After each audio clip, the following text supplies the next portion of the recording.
Después dijimos que tendríamos que construir lo que son las curvas, o la curva de compresibilidad, en donde hicimos un análisis numérico respecto a lo que serían las características originales del suelo, en donde hicimos uso de un diagrama de fases.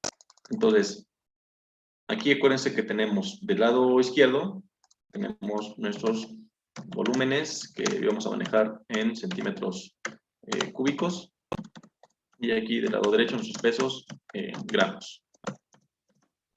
Entonces, aquí para rápido voy a indicarlos como si fueran nada más como un listado.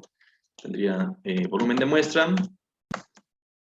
volumen de vacíos, de aire.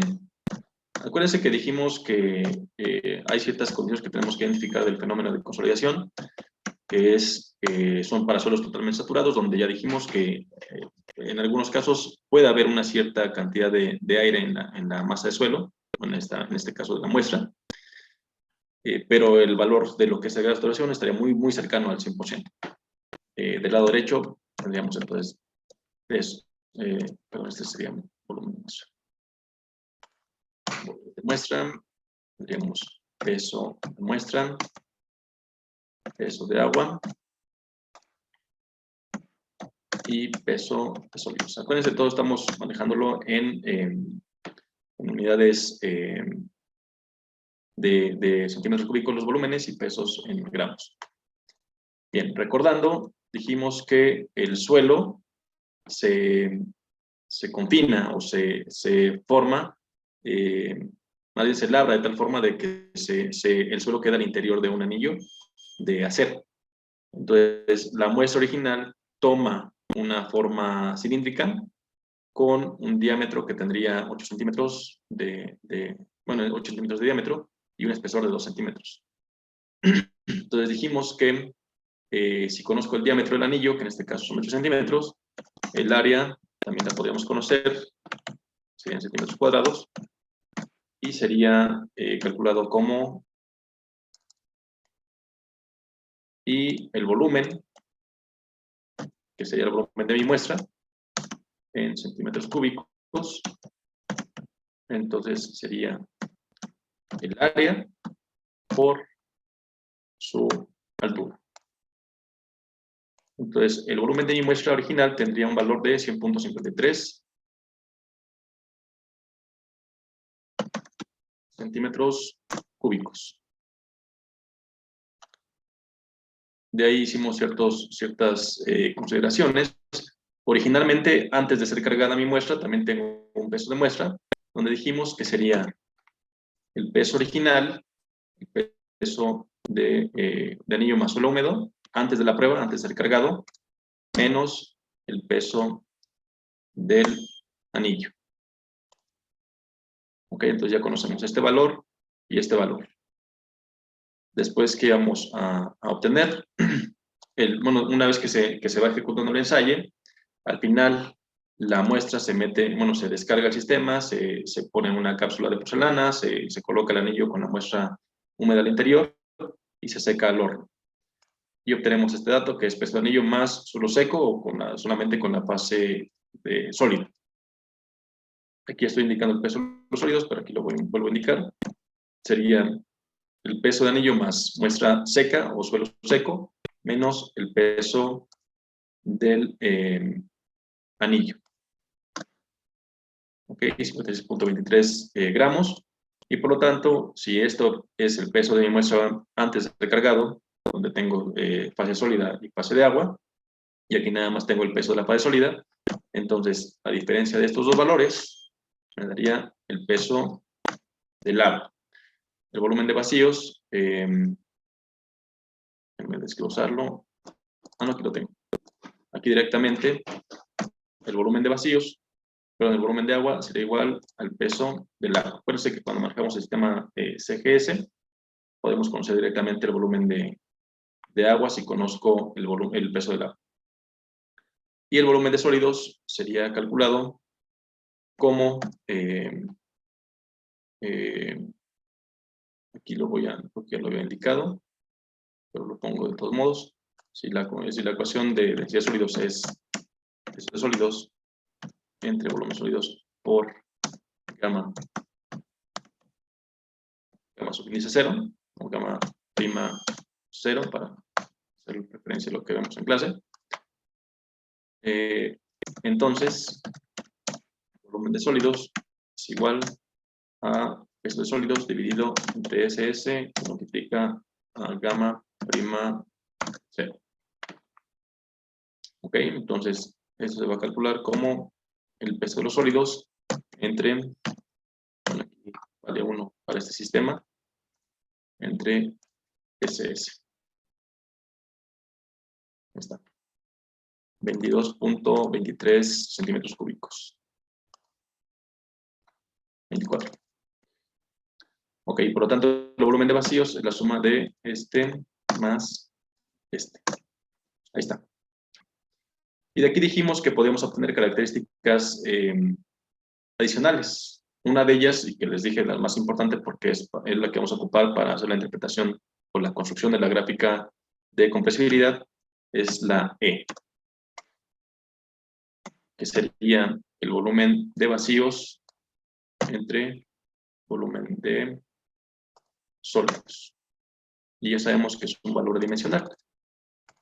Y comentamos que este valor más grande es para una condición antes de ser cargado a la muestra de suelo con cualquier incremento de esfuerzo. Entonces, ya que es un valor que llamamos relación de vacíos inicial, lo inicial lo vamos a hacer referente a un subíndice, que en este caso va a ser 0. Que lo voy a indicar como subíndice. Ahí está. El subíndice 0 o relación de vacíos inicial tiene un valor de 3.33. Bueno, 3.327. Ok, sería un poquito más exacto. Bueno, de aquí, ¿qué más hicimos? Bueno, establecimos que la relación de vacíos también puede ser, ya sabemos que es volumen de vacíos entre volumen de sólidos. Lo cual, ya que yo tengo una figura de forma cilíndrica, entonces una parte de todo el volumen va a corresponder a lo que es la fase sólida y otra parte a lo que es el volumen de vacíos. Y ya que no va a haber diferencia entre lo que es, hagan de cuenta que esto nada más cambia de esta forma, ¿okay? Sigue siendo una forma cilíndrica. Tenemos que entender dos conceptos o dos partes de la teoría. Una, que el fenómeno se debe solamente a expulsión de agua, es decir, el acortamiento que tiene la muestra es porque está habiendo una expulsión de agua que hay en los vacíos. Y la otra parte es que la fase sólida solamente se va a reacomodar o redistribuir dentro de esa muestra, dentro de lo que es la masa de suelo. ¿Okay? Entonces, esos son dos puntos importantes que tenemos que identificar. Fase sólida solamente se reacomoda, se redistribuye, pero ninguna partícula mineral sale de la muestra de suelo. Y el fenómeno se entiende como expulsión de agua. De esa forma, entonces, las características de la fase sólida permanecen como constantes, ya sea el peso o su volumen, que voy a indicar entonces de forma son constantes los valores que tienen que ver con la fase sólida. ¿Ok? Y ya que es un cilindro, podremos definir a esta figura con dos conceptos. Uno que sería la parte correspondiente a la fase sólida,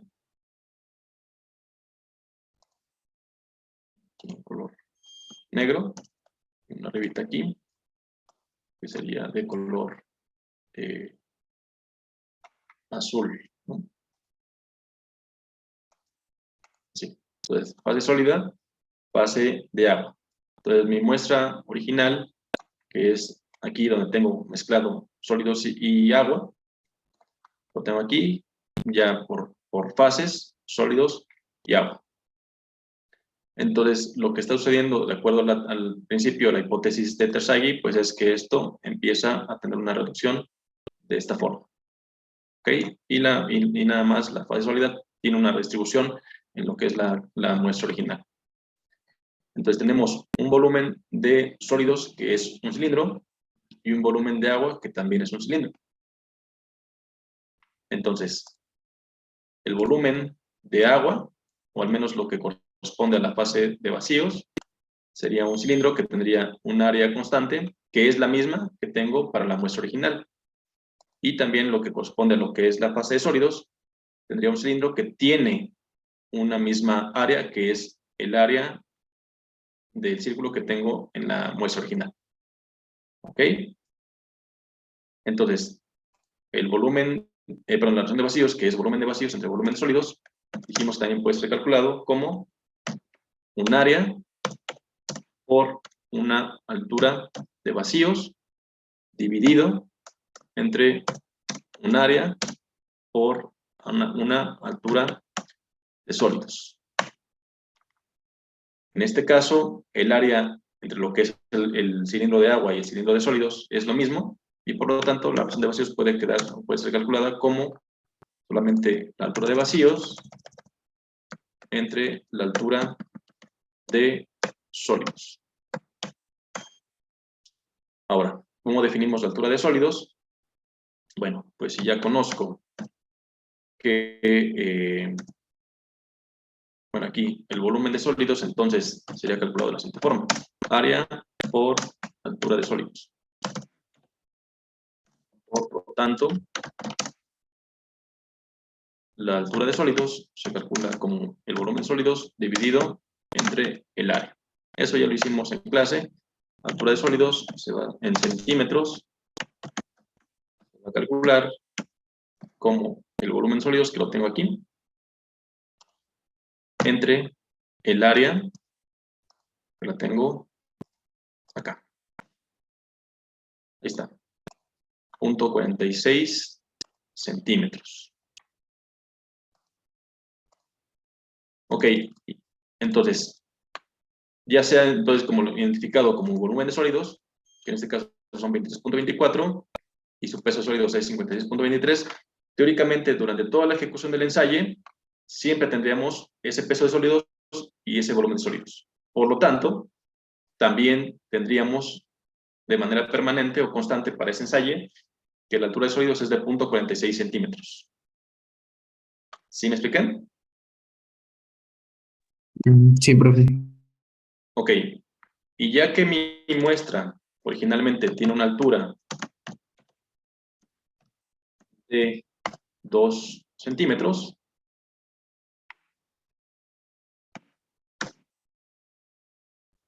eso quiere decir que la altura de vacíos, también en centímetros, es la diferencia numérica de 2 centímetros de mi muestra menos mi altura de sólidos, 1.54. Entonces, podemos calcular la relación de vacíos con volúmenes, volumen de vacíos entre volumen sólidos, pero también ya estamos viendo que podemos hacerlo con respecto a alturas, que es esta ecuación. Entonces, la relación de vacíos original o inicial también la puedo calcular como la altura de vacíos entre la altura de sólidos. Y tendría que tomar un valor prácticamente exacto, o en este caso exacto porque estamos ocupando Excel, una hoja de cálculo, que tenemos aquí. Y esa sería la inicial.